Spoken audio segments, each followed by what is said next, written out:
It's time for this week's episode of Brandon Sports Talk, featuring in-depth interviews from those who are trending in the world of athletics. And now, here's the host of Brandon Sports Talk, Brandon Pate.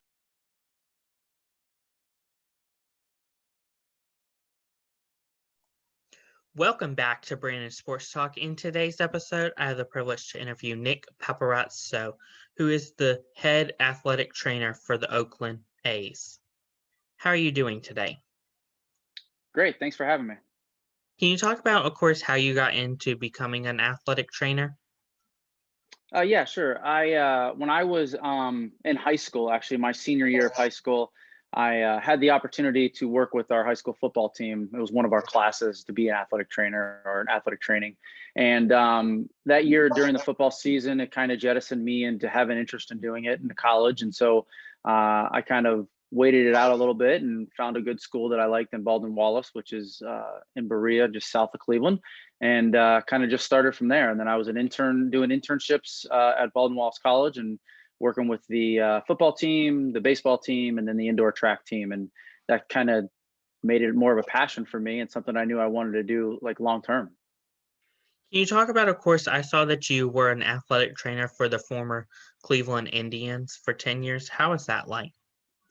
Yeah, that was the very beginning of my career. 1994 was my first year, and they actually came and I interviewed for a job with them and left school actually with one semester left to go, went and worked with Cleveland, spent the summer with them in Watertown, New York, and then came back to school in the fall to finish. So I was really fortunate that I had an opportunity to really start my career that way with them and really kind of get my feet on the ground and decide whether I wanted this to be a long-term career or not for me. And it actually worked out really well. So then the next 10 years, I just kind of spent my time in the Cleveland Indians organization. I was in, Watertown for 5 years. I was in AA in Akron for a few years, and then I was in AAA in Buffalo for the last 3 years I was with them. So it was a great experience. I lived up there throughout the whole time after I graduated from college and spent the winters at the stadium working with the athletic trainers and the players there in the off season. So yeah, it was a really good experience for me.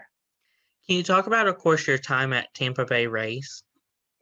Yeah, so I left Cleveland and I actually took a year off away from baseball. I was part of a sports medicine clinic in the Cleveland area, stayed there and kind of honed a little bit more of my rehabilitation skill set and working with athletes at all different ages and also police officers and firefighters and doing total joints and really getting a grasp and an understanding of what that's all about. And then Tampa called and said they had an interest in me maybe coming to be their minor league medical coordinator, which would mean a move of the family down to St. Petersburg.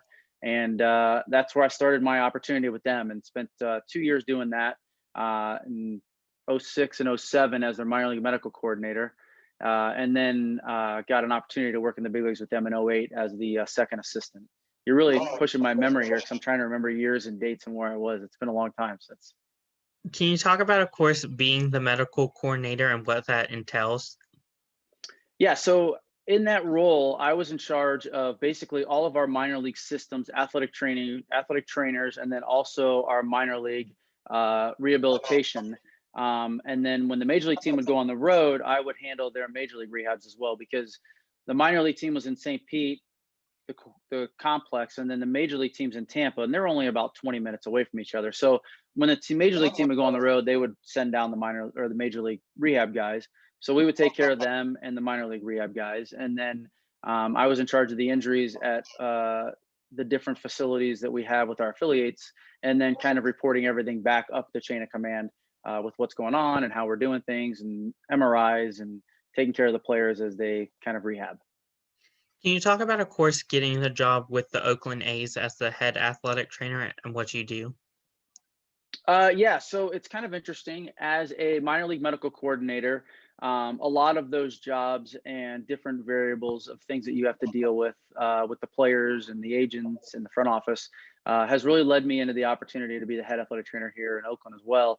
A lot of those are really the similar skill sets that you work in both sites. So I have the opportunity here to work with two other athletic trainers right with me, Jeff Collins and Brian Schulman, and we work together with our strength conditioning department. And kind of form what we call the performance team. And we do what we can to help these players get on the field and stay on the field and allow them the best opportunity for their recovery. And we do a load of movement patterns and soft tissue work and arm care work with them just to kind of help maintain the process that we're going throughout the long season.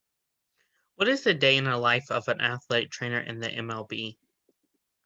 Oof. Well, if you would have asked me this question 2 years ago, it would have been a lot different than it is now, considering COVID-19 has really taken a big change to what we do. A day in the life now is about preparing ourselves on a daily basis to interact with the players within the protocols and the safety procedures that we have mandated us by the MLB and the MLBPA. And it also involves us basically going about doing what we can on a daily basis to help the players get on the field and perform at their best capacity. And regarding to prior to batting practice, doing soft tissue work and preparing them for that activity, and then prior to the game, preparing them to play in the game, and then post game, it's all about recovery. And does that involve the cryotherapy chamber? Does that involve the hot tub, the cold tubs? Does that involve massage therapy, dry needling, any of those other activities that we can use to help them kind of prepare their body for the next day, which is playing baseball again.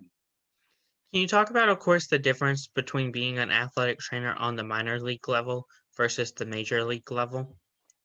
Yeah, it's an interesting question. At the major league level, you're dealing with other athletic trainers within your same athletic training room. And on the minor league level, it is you as the only athletic trainer usually within that training room. So at the major league level, I would say the job of the day-to-day operation isn't as much at the major league level, because you have other people to help you. You have the ability to delineate roles and allow people to do things of which you're focusing on one thing, where on the minor league level, you wear a lot of hats and you're supposed to balance all those hats on your head at the same time without them falling off. So I feel like at the minor league level, there's a lot more stress to go through, but it's obviously at a much lesser effort because there's not as much of a microscope on you as there is at the major league level. But at the major league level, it's about more communication, making sure that everyone's on the same page, having an understanding of what we need to do that day to help those athletes go about their job. So there is some difference, but there is still a lot of the same things that we do at both levels. Can you talk about, of course, the preparation on game day and what that is like as an athletic trainer? Yeah, so game day for us is every day, right? So we play 162 games in 180 days. And so our normal day starts off with arriving to the ballpark, usually before the players, kind of getting ourselves prepared for the day, going through the treatments and the evaluation processes we need to do for those players as they come in. And then we take care of the pitchers, and usually first to get them out onto the field. They go out, they play long toss, and then the position players usually come in. We take care of them as far as treatments go. They go in the cage and get themselves prepared. And then the whole group comes together during batting practice. And during this batting practice is when kind of everyone's going about doing their things. The starting pitchers have just finished their bullpen, so they're going to come in and we're going to do arm care with them, and then maybe do some treatment post activity with them. And then everyone comes in from batting practice. And then it's about just either eating for the players, preparing themselves for the game, and then covering the game and being out there for the game, and any things that may go on during the game that need to be addressed or taken care of or handled from a first aid standpoint to a concussion standpoint to a traumatic type of injury that may occur. And then post game, it's about putting all the pieces back together and putting the bodies back together so we can get them back out onto the field for the next day. And then obviously if we travel, there's some variants of that as well with things that we need to do to get on the plane and get going to the next ballpark. What is something that you learn now that you didn't know before you started becoming an athletic trainer? Besides COVID, obviously, I would say the commitment to the job, and I don't mean just to the job, but I mean the commitment to the job and the amount of time that I am away from my family. I don't know that I really understood that or believed it as much when I was in college, that what this was going to be, but this is a time commitment to the occupation, and it is a loss of time at home of my family and my wife and my children. That is something that I continue to battle with and try to work with and better myself about. But it is something that I don't think I originally suspected this to happen 20 something plus years ago when I started this. What advice would you give upcoming future athletic trainers that are in college that want to make it to the professional level? Well, I think first and foremost, have a passion for the sport that you want to work in. Really make sure that it's something that you love. Is it a sport that you follow? Is it a sport that you watch on TV regularly? Is it something that you're willing to commit everything you have to for it? Because it is a time commitment that if it's a sport that you're kind of like, it's like whatever, it's not something you're going to want to put everything you have into for. So that is the first and foremost. And I think the next thing would be is just to learn how to kind of compartmentalize all of it, how to go to work and focus on your job and be able to focus on that 100% and give it all you have. And then go home and be able to spend that time at home with your family and do that and allow the work to kind of stay back where it is. Those are the things that I would probably recommend to them. That's wonderful advice. Where can my listeners find you at on social media along with the Oakland Athletics training program? I honestly don't have anything on social media other than our Oakland Athletics major league team. I'm not, I guess, a big social media guy. So I don't really have a social media handle at all for you. Sorry. That's no problem. Thank you again, Nick, for your interview, and best of luck in this upcoming season with the Oakland Athletics in the training. Thank you very much, Brandon. I appreciate your time. You can find Brandon Sports Talk on Facebook at Brandon Sports Talk, Instagram at Brandon Sports Talk, Twitter at Talk_Brandon, and you can find me on YouTube at Brandon Sports Talk. Don't forget to like, comment, and subscribe. Thank you again, Nick, for your interview, and best of luck. Thanks much. Same to you. You've been watching Brandon Sports Talk. Please feel free to like, share, and subscribe to Brandon Sports Talk on social media and on YouTube.